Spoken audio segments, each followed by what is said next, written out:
If you want to get back with your ex, you've likely heard of the no contact rule, where you completely cut off all contact with your ex. However, this is just one of many strategies you can use to try and win that person back. Today, I'll show you 5 factors that indicate it's definitely worth going this route and actually cutting yourself off from your ex, at least for a while. Here are the 5 most important factors. 1. Contact is one-sided and always or almost always comes from you, meaning your ex doesn't text you or call you. If you cut off this contact, you don't really expect your ex to reach out to you on their own. This is a strong indication that the balance of commitment between you is very lopsided. Your ex sees that you're chasing them, that you're trying too hard, and that's very off-putting to them. That's why it's a strong reason to at least limit contact. It's actually mandatory, and you should probably cut it off, at least for a while. However, it's also worth looking at other factors. 2. Your ex is reluctant to contact you when you're already talking, meaning they don't answer your calls at all, or you're even blocked. That's already a clear signal that you have no other choice. You have to cut contact, because constantly reaching out won't lead to anything. But even if they answer or reply, if it's clear it's half-hearted, just so you don't feel bad, but they don't keep the conversation going, you pick up and say, what do you want now? That's a clear sign that, at the very least, you must limit the frequency of contact, and most likely, cut it off completely. Factor number 3. Your ex shows no interest in you, giving you no hope that you'll get back together anytime soon. They even tell you straight out to find someone else. So besides that contact, if you happen to see each other around, there's really zero interest there. This is also a reason why it's probably better to cut contact, at least for a while. So your ex knows for sure that you want to get back together, that you're still trying, because you've shown it clearly through your recent behavior, and they say they don't want to. So if you're in a situation where the balance of commitment is totally broken, then cutting off contact is a very good tool to make your ex start wondering if you're still thinking about them, if you still want them. Because the first step, regardless of the reason for the breakup, for anything to change, is to build a challenge frame, showing that now you're the one who doesn't want it, that now your ex has to try for you if you're to get back together.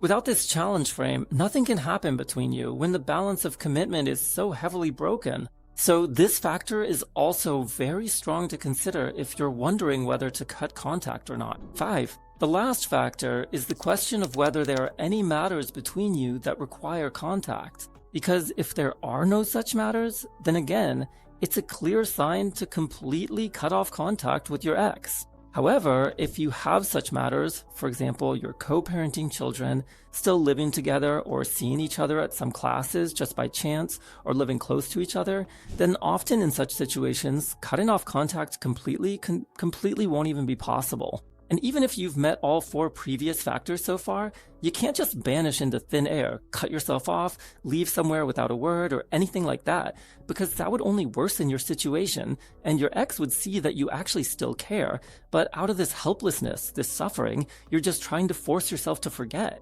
And that's not attractive either.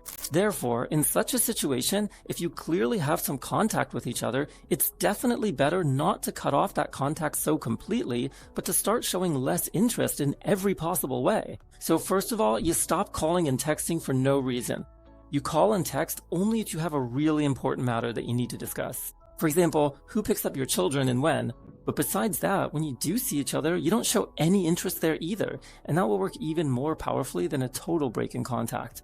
We've already listed all these 5 factors, and now the question is, what decision should you make? As long as you don't live together and don't see each other by chance, then if you have only one of all these factors, you can start by just limiting that contact and see if that somehow affects whether your ex will now reach out more often, whether she'll show you more interest, because sometimes that's enough. However, if you have at least 2 or more, then you should definitely cut off that contact and, at least for a while, completely withdraw from your ex's life. And that is the only way for you to have any chance of fighting for this relationship.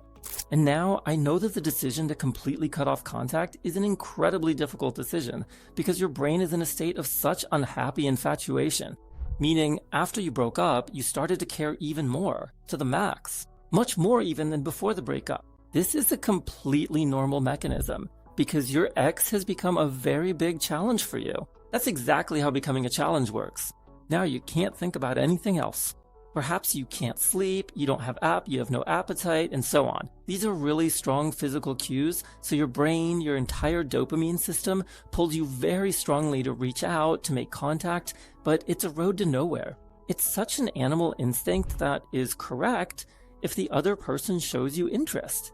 Meaning, if you are happily in love, then this instinct is right. Meaning, it pulls you to meet up, to reach out. And it's such an evolutionary glue that sticks two people together. But if you're in a situation like now, where this person wants nothing from you, you'll only overwhelm that other person with your interest and push them away from you even more. So you have to trust logic and experience, for example, mine, because I've been conducting consultations on this topic for over a dozen years, and I've really heard plenty of stories. That's just what needs to be done. There's absolutely no other way. Overcome that animal instinct of yours. You really have to realize that it just has to be this way. And further bombarding your ex with messages and phone calls makes no sense at all.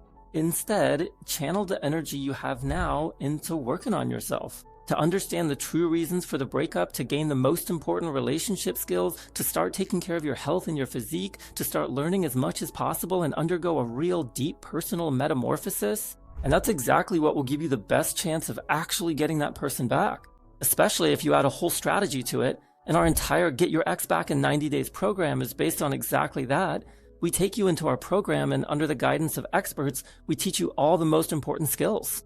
You'll learn all the necessary knowledge about how this mechanism of getting an ex back works, how the mechanism of building a happy relationship works, and thanks to that, you have incomparably greater chances of actually getting back with that person. Therefore, if you're tired of acting blindly and just want to finally start doing what works, go to relationshipinstitute.pl right now and apply for our program. Schedule your first free call where we'll examine if it even makes sense, if you have any chance of getting that person back, and we'll offer you entry into our program if your situation's promising.